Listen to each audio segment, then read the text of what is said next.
ច្រឡំថានៅផ្ទះមើលទូអីណាបងប្អូនតាគ្នាអូយចេញញញហ្មងបងប្អូនឡើងអែម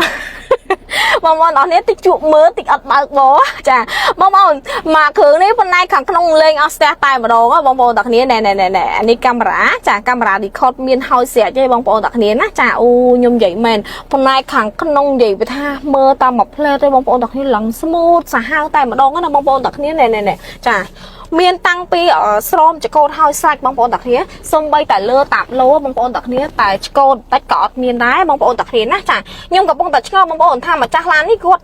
ទិញទៅគាត់យកឡានទៅទុកចោលឬក៏គាត់ទិញយកទៅប្រើប្រាស់ឲ្យបងប្អូនតាគ្នាខ្ញុំនិយាយមែនចេញមកពីរោងចក្របែបមិនគឺនៅបែបហ្នឹងទាំងអស់តែម្ដងបងប្អូនតាគ្នាគឺថ្មីខ្លាំងមែនតែបងប្អូនតាគ្នាអ្នកដែលគាត់បានមកគ្រឿងនេះយកទៅប្រើខ្ញុំតានីឲ្យដឹងទៅថាសំណាងមកអែមហ្មងបងប្អូនតាគ្នាតោះឥឡូវយើងទៅមើលផ្នែកខាងក្រៅទាំងអស់គ្នាថាចង់ដឹងប្រភេទឡាននេះគេបងប្អូនតាគ្នាតោះអានេះស្តុកថ្មីបងប្អូនតាគ្នា Mazda BT 50ប្រភេទ Thunder Zone 21បងប្អូនតាគ្នាណាលេងតែផ្នែកខាងក្នុងមិនអស់ចិត្តទេណាណែមកមើលផ្នែកខាងក្រៅបងប្អូនតាគ្នាណាចាអូយណែញាក់សាច់ខ្លាំងមែនតើលេងមកស្រាច់លេងមកអែមលេងមកត្រជាក់ភ្នែកបងប្អូនយកទៅមិនចាំបាច់ចាលេងតុបតែងអ្វីទាំងអស់បងប្អូនតាគ្នាណាចាឲ្យមកគ្រឿងនេះបងប្អូនទាំងអស់គ្នាណាចាខ្ញុំតានីជូនបង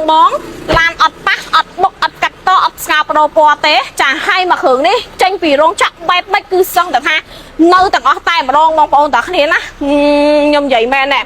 ក្លប់រូតហើយស្រែកទៀតបងប្អូនតាគ្នាសុំមិនមានតែមុខទេណាចាសុំចកៀងសុំស្តុបអីគឺមកចប់តែម្ដងបងប្អូនតាគ្នាផ្នែកខាងក្នុងចាគឺនៅថ្មីខ្លាំងគាត់យកទៅអត់មានដឹកអីលក្ខណៈត្រង់ទ្រាយធំទេបងប្អូនតាគ្នាថ្ងៃហ្នឹងខ្ញុំអត់ដាក់តែ021ជូនបងទេខ្ញុំជូនបងតែមើល020មកគ្រឿងទៀតដែលអត់ចាញ់អា021មិនវិញទេបងប្អូនតាគ្នាពីរគ្រឿងហ្នឹងខ្ញុំហ៊ានតានីជូនបងលះដូចគ្នាតែម្ដងបងប្អូនតាគ្នាណែគឺគេលេងដូចគ្នាតែម្ដងបងប្អូនតាគ្នាណាចាអញ្ចឹងសម្រាប់បងប្អូនដែលគាត់ស្រឡាញ់ពេញចិត្តពីរគ្រឿងហ្នឹងបងប្អូនតោះកាន់លុយ 11000 ដកចេញឥឡូវ1020 1021បងប្អូនទាំងគ្នាជាប្រភេទ Thunder full option ដូចគ្នាតែម្ដងបងប្អូនទាំងគ្នាណាទៅលើការតុបតែងអីគឺអត់ចាញ់គ្នាទេបងប្អូនទាំងគ្នាណាចាតុបតែងដូចគ្នាមានសុំស្តុបសុំចកៀងចាមួយក្លុបរូតអីគឺអែមតែម្ដងបងប្អូនទាំងគ្នាណាចាអញ្ចឹងសម្រាប់បងប្អូនដែលគាត់ចាប់អារម្មណ៍ពីគ្រឿងហ្នឹងអញ្ចឹងមកជាមួយនឹងវិធីមីលៀបតែផតបានណាបងប្អូនទាំងគ្នាណាអូហូយញាក់សាច់ហ្មងបងប្អូនទាំងគ្នាណាចា